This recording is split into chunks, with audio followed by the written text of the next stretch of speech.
Ari Sugan teh terus mulang. Oh, tacan, Pak. Abdi mah sebagai tukang punya visi, Pak, di masalah pembangunan mah. Wih, naon tapi sina? Pantang pulang sebelum daang. Emang tadi pasian mam ku sibu. Pan tadi pe warang gua abi. Wios, Pak, tekedah. Aya ada warung padang mata, didinya apa caket. Enak, Pak, kade ulah lalawara. Nyakelah urang pesen.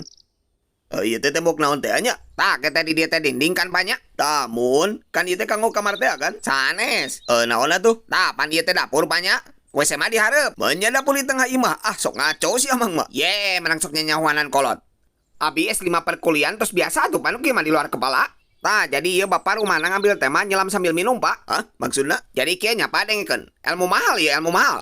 Upami dapur di tengah imah, otomatis imah mulik bak. Tah, kemulik bakan eta teh jadi mang pajang usir leungit, Pak. Jadi bapak bisa hemat teu kena meserbat nyamuk. Jadi cek anak fisika teh mah disebatna simbiosis mutualisme, Pak. Oh, gitu. Nya gitu. Terus WC-na di mana? Terus beresan? WC teh na mesa tengahna, Pak. Cobi ka dieu geura.